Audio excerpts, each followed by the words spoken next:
Hello বাচ্চো, welcome to biohack. NEET প্রস্তুতির জন্য বাংলা ইউটিউব চ্যানেল। তো এসসি এসটি রিজার্ভেশন এবং এসসি এসটি অ্যাক্ট নিয়ে 24শে মার্চ সুপ্রিম কোর্ট একটা গুরুত্বপূর্ণ নির্দেশ দিয়েছে।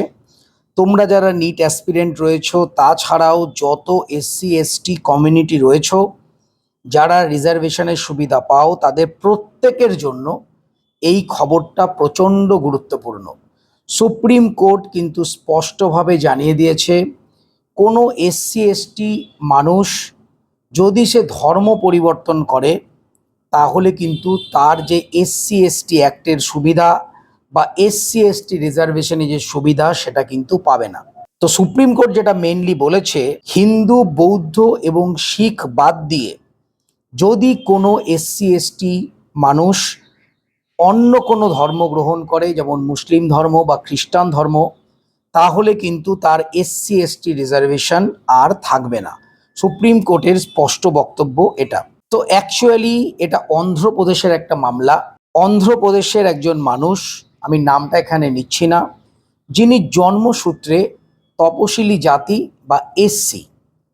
তো তিনি তারপরে ধর্ম পরিবর্তন করে তিনি খ্রিস্টান হয়েছিলেন এবং পাদ্রী হিসেবে তিনি ধর্ম প্রচার এবং বিভিন্ন কাজকর্ম তিনি করছিলেন। এরপর গ্রামের কোনো একটা ঘটনার জন্য তাকে মারধর করা হয়, তার জাত তুলে তাকে গালিগালাজ করা হয় এবং সেই জন্য তিনি অন্ধ্রপ্রদেশ হাইকোর্টে এসসি এসটি অ্যাক্ট, তোমরা জানো যে এসসি এসটি অ্যাক্ট রয়েছে, সেই এসসি এসটি অ্যাক্টের আওতায় তিনি মামলা করেছেন। এই মামলাটা অন্ধ্রপ্রদেশ হাইকোর্টে চলছিল। তোর মামলাটা দীর্ঘদিন চলার পর অন্ধ্রপ্রদেশ হাইকোর্ট যখন জানতে পারে যে তিনি আগে জন্মেছিলেন এসসি হয়ে, কিন্তু তিনি পরবর্তীকালে খ্রিস্টান ধর্ম গ্রহণ করেছেন এবং পাদ্রী হিসাবে দীর্ঘদিন কাজ করেছেন, তখন হাইকোর্ট নির্দেশ দেয় যে তিনি যেহেতু ধর্ম পরিবর্তন করেছেন, বৌদ্ধ এবং শিখ বাদ দিয়ে তিনি যেহেতু খ্রিস্টান ধর্মে গেছেন, সেই জন্য তার যে এসসি এসটি রিজার্ভেশন সেটা থাকবে না এবং এসসি এসটি অ্যাক্টের আওতায় তিনি থাকবেন না এবং তিনি এখন আর এসসি নয়। তো যাই হোক, হাইকোর্ট এই রায় দেওয়ার পর সেটা স্বাভাবিক কারণে সুপ্রিম কোর্টে আসে। সুপ্রিম কোর্ট কিন্তু 24 তারিখে এই রায়টাই দিয়েছে এবং সুপ্রিম কোর্ট বলেছে, জন্মসূত্রে তপশিলি জাতি উপজাতি হলেও তিনি যদি পরবর্তীকালে বৌদ্ধ এবং শিখ বাদ দিয়ে অন্য কোনো ধর্ম পরিবর্তন করেন, খ্রিস্টান হয়ে যান বা মুসলিম হয়ে যান, তাহলে তার কিন্তু এসসি এসটি রিজার্ভেশন বা এসসি এসটি অ্যাক্টের আওতায় তিনি পড়বেন না। এক কথায় বলতে গেলে তিনি আর তপশিলি জাতি, তপশিলি উপজাতির আওতায় পড়বেন না। তো একটা জিনিস তোমরা প্রত্যেকেই জানো, তোমরা যদি খুব খেয়াল করো, গ্রামে বা মফস্বল এলাকায় যত খ্রিস্টান ধর্মাবলম্বী লোকজন রয়েছে, তোমরা যদি দেখো দেখবে তার মধ্যে ম্যাক্সিমাম তপশিলি জাতি উপজাতির লোকজনই রয়েছে।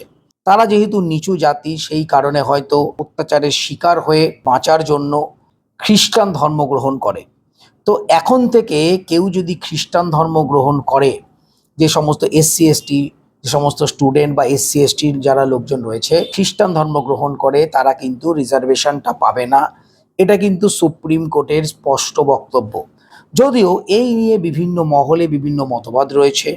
অনেকের মতবাদ এটাও রয়েছে যে কেউ যদি এসসি এসটি নিয়ে জন্মগ্রহণ করে, সে যদি পরবর্তীকালে যদি খ্রিস্টান হয়, তাহলে তার যে নিচু জাতি সেইটা কি তার পরিবর্তন হয়ে যায়, অথবা যারা খ্রিস্টান রয়েছে তাদের মধ্যেও কি জাতিগত ভেদাভেদ এটা কি পুরোপুরি চলে যায়? কেননা এই যে রিজার্ভেশনটা দেওয়া হয়েছিল, এটা কিন্তু জাতিগত ভেদাভেদ সেটাকে দূর করবার জন্য বা জাতিগত ভেদাভেদটা নষ্ট করবার জন্য।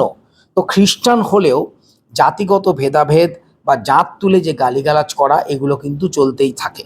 তো যাই হোক, সুপ্রিম কোর্টের যেহেতু নির্দেশ যে ধর্ম কেউ যদি এখন থেকে পরিবর্তন করে বা আগেও যারা ধর্ম পরিবর্তন করে বসে রয়েছে, তারা কিন্তু শিক্ষা বলো, চাকরি বাকরি বলো বা এসসি এসটি অ্যাক্টের ক্ষেত্রেও বলো, কোনো জায়গাতেই এই তপশিলি জাতি উপজাতির যে রিজার্ভেশন, তপশিলি জাতি উপজাতির যে আইনগত যে সুবিধা, তারা কিন্তু পাবে না।